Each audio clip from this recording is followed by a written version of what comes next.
Hello and welcome back to week 8 of the Premier League preview. Before we get any further into this video, if you do like what I produce, make sure to hit like and the subscribe button with the notification bell on.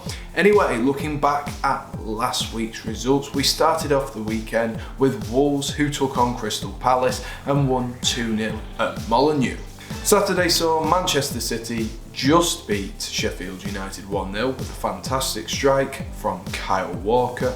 Chelsea then beat Burnley 3-0 in a really dominant performance, and Liverpool just edged out West Ham with a 2-1 win thanks to a late Diogo Jota goal. Sunday saw a dominant Southampton performance with 2 James Ward-Prowse free kicks ending up beating Villa. Newcastle took all 3 points from Everton. Arsenal beat Manchester United 1-0, and the final game of Sunday was Brighton against Tottenham Hotspur, and Tottenham Hotspur came out winners there, winning 2-1. On Monday we saw the relegation battle commence as Fulham beat West Bromwich Albion 2-0, and to finish off the weekend was Leicester against Leeds, and Leicester looked rampant as they won 4-1. On Friday night this week we have 2 games for you to watch. We have Southampton, who take on Newcastle in the later kickoff, and the first game of the weekend is Brighton, who take on Burnley.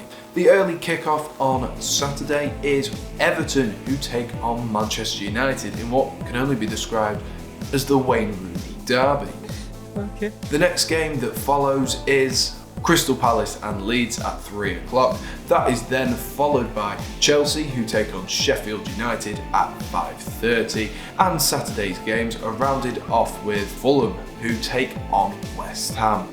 The weekend is then rounded off on Sunday with the 12 o'clock kickoff, which is West Brom and Spurs, the 2 o'clock kickoff, which is Wolves and Leicester. That is then followed by the big game of the weekend and potentially a title decider, is Manchester City versus Liverpool, and then the weekend is concluded with Arsenal, who take on Aston Villa.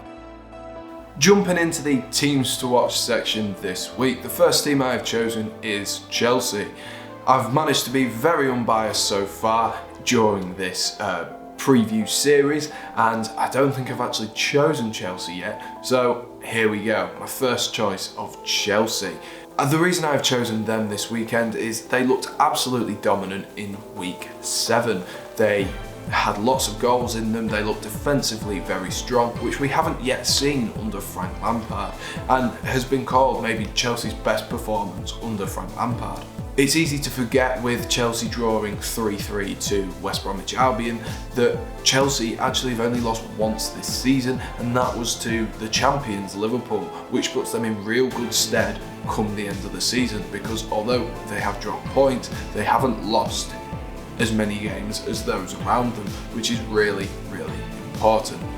I think Edouard Mendy has been a fantastic addition into the Chelsea side, and like I mentioned in, I believe, the first Premier League preview, Hakim Ziyech is looking like he could be a fantastic player for Chelsea.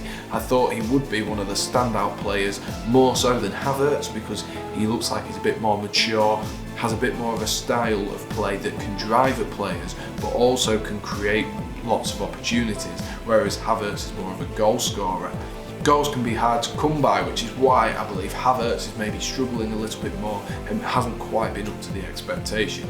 But this Chelsea side look really like they can be title contenders potentially, but most likely top 4 finishes for this year, and I think I would take a 3rd place this year. It's an improvement, but if we could finish 2nd or even win the league, that would be fantastic. Chelsea are really starting to look like the team that we thought they could be when they brought in these fantastic new additions, and would look like a real threat this weekend against Sheffield United. They just have to be wary that, of course, every team at some point in the history of Premier League has won a game during the season. Sheffield United are yet to do that, so they need to be wary that it's only a matter of time before Sheffield United win their first game. And after fantastic performances against Liverpool and Manchester City, where they're only just pipped out of the game, only just beaten 2-1 and 1-0, that Chelsea need to be wary that if they do that again and perform how they have been, they could quite easily take points away from the game this weekend. Speaking of Manchester City, the second team I've chosen is Manchester City. Of course, they face Liverpool in the big game this weekend, and for me, this is a real game to watch. I think it is for everyone, but for more than one reason. That both sides are depleted. Manchester City are short of attacking options, Liverpool are short of defensive options, so it might well even itself out. Manchester City are 5 points behind Liverpool with a game in hand so far this season, but yet haven't really looked as good as Liverpool have. Liverpool, other than their 7-2 defeat to Aston Villa, which of course is massive and I'm still milking it to this day, Manchester City haven't really had the attacking prowess, whereas Liverpool have shown that they can score goals. Mo Salah is already on 7 goals this season, whereas Manchester City's top goal scorer remains Phil Foden and Raheem Sterling on 2, and that could be the real decider in this game. This is Manchester City's second biggest challenge of the season, with the first one against Leicester City in the early weeks of the season, which they lost. Of course, they beat Arsenal, but Arsenal are a bit inconsistent at the minute, so I'd say this is their second big challenge of the season, and they'll be really wanting to win this to put a stamp of authority in this league and say, we're coming for this title yet again. I think it will be a fantastic game, and I think you guys should all be watching it as well. Before I jump into my final team of the week to watch, be sure to let me know down in the comments who you will be watching this week. As I said, I'll be watching, of course, my team Chelsea, but I will also be watching Manchester City versus Liverpool, and I also think Southampton could have a very competitive game this weekend. Anyway, the final team I've chosen to watch this weekend is Fulham. Fulham come into this game off the back of their first win in the Premier League this season, which will no doubt have done them the world of good. Although they did only beat West Brom, which I said did only, that sounds a little bit condescending, but obviously they've come up together, they know each other well, and so it was a very interesting game and Fulham got the better of them.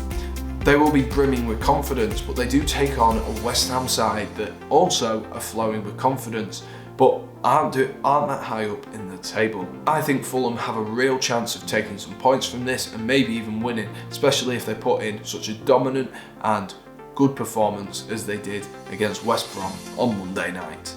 The first player I have chosen to watch in the players to watch category this week is Wilfred Zaha. Wilfred Zaha has very much been back to his best this season in front of goal. He's always been the creative player, but last season he didn't score that many goals, and I believe he's already scored more goals in the Premier League this season than he did in the entirety of last season, and that shows how good he is on his day.